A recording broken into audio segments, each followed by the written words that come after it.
works. Might have slept through a haircut. Slept through a haircut the other day. I like it. Fortenbaugh's ready to roll. As always, has the vest. Tannenbaum is up, cutting deals this morning. Look at the squad we've put together today. Jay Will is getting ready to talk hoops. Neek is up with us. Tim is up with us. And we begin with what happened last night in OKC. Holy smoke.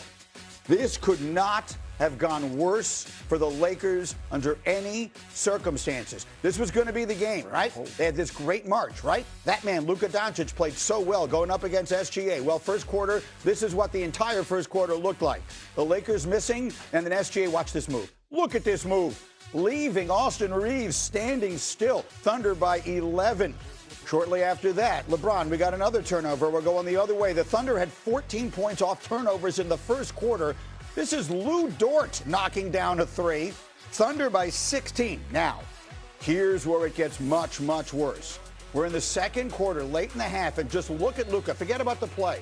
Look at Luka grabbing the hamstring, hobbling up and down the floor. Look at him again. Get him out of there. Get him out of the game. There's 20 seconds left in the half. SGA, by the way, in this sequence is going to make a free throw to extend the lead to 35 points. It's a 31-point game at halftime. And in the third quarter, Luka is still out there. Inexplicably and perhaps inexcusably, look what happens. So easy to see coming. 4.5 minutes into the third, Luka goes down. It's a left hamstring. He would not get up. He would not return. He looked in a lot of pain. This looked bad. You'll hear from J.J. Redick and our take on it in a moment. In the meantime, the game would just continue. SGA would score 28. The Thunder would wind up winning it 139-96. So a statement on one side. But the statements we really wanted to hear were from J.J. Redick after the game. JJ, what's the situation with Luka's hamstring? We'll do an MRI tomorrow, left hamstring. We'll know more tomorrow. Is there a thought that it's maybe not worth it to play him tonight, considering you guys are 2 weeks away? Yeah, I mean, it was discussed at halftime. Thought we'd give those guys about 6 minutes, and then we were going to, if we didn't cut into the lead, we were going to pull them. And obviously it was around that time that I don't remember the exact time, but that happened. The exact time was 7:39 remaining in the third quarter. So roughly 4.5 minutes into the second half in a game that was hopelessly out of control. And Luka gets hurt, and it really looked bad. Tim McMahon, I'll start with you. What's your initial reaction? I mean, this is, as you said, injury, forget to insult, to embarrassment. They were humiliated, and now Luka's hurt, complete disaster for the Lakers. It puts his All-NBA status probably up in smoke. Forget about the MVP. That was done by the end of the first quarter. The Lakers looked like absolute pretenders, but you don't want to overreact to even a blowout loss in the regular season. To have their superstar go down, though, we don't know the severity, but even in the best case, the start of the playoffs at least is in jeopardy for Luka, and this could not have gone worse for the Lakers. Parenthetically, Luka has played in 64 games this year. We're all aware of the 65-game threshold. They have 5 games remaining. We'll see just how bad this injury is, and we'll talk a little more about that side of the story a little later. But Jay Will, I mean, you're an athlete all your life. What to your eye, I always say, if you're hurt, ask a doctor. If you can't find a doctor, ask a professional athlete. They know these things better than anybody. You saw that. What did it look like to you with Luka there? It's a soft tissue injury, Greeny. I'm torn with something like this. It's easy to be a Monday morning quarterback when you're not in the huddle or you're not in the locker room with the coaching staff, with the medical staff. And the only thing I'll push back on all these accusations that is JJ to blame for Luka's injury is what the hell do we play this season for? Like, you can't have it both ways. Like, our players soft, our players playing through injury.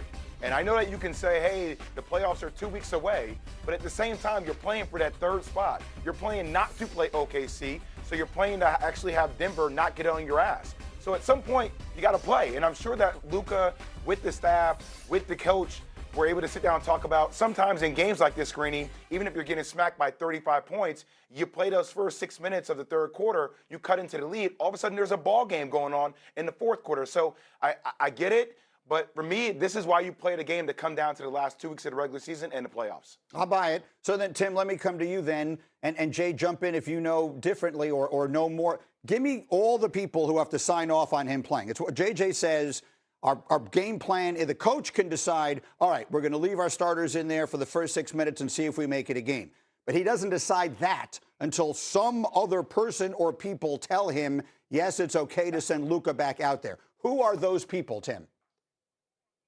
Right. That's why I have a hard time blaming J.J. Redick. He is not making medical decisions. The Lakers have a medical staff. They have athletic trainers. They've got a doctor. Luka has his own body team that travels with him on a full-time basis. Multiple people, including a physiotherapist. So this is Luka's body team working in consultation with the Lakers medical and training staff, and that's who clears him to play and tells JJ that he's available. And then, Luka's part of the conversations, but given the circumstances, they were getting blown out. They were down 30-something at the half. He clearly was grabbing at his hamstring. Now we'll see if he's available once the playoffs roll around. This is absolutely fair to second guess this situation. Yeah, second guess is one thing, and I understand both sides of it. Jay, I don't see it the same way you see it, but I understand the logic of the way you see it.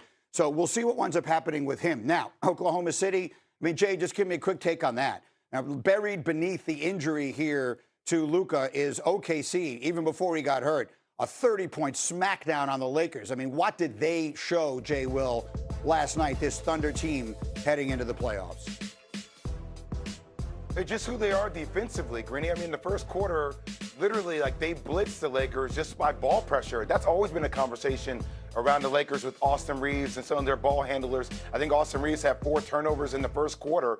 It's due to ball pressure, them getting out of transition, and how dominant they are. Everybody will talk about SGA and obviously his upside offensively, but it's the overall versatility of this team defensively with their guards and their length that make them a formidable character to obviously win another NBA championship. They looked so ridiculously good last night. We'll have a lot more from the NBA as we go, but we have Fortenbaugh with us all morning long, our betting expert, and I will point out that last week on this program, Joe gave you 9 best bets, and all 9 of them hit.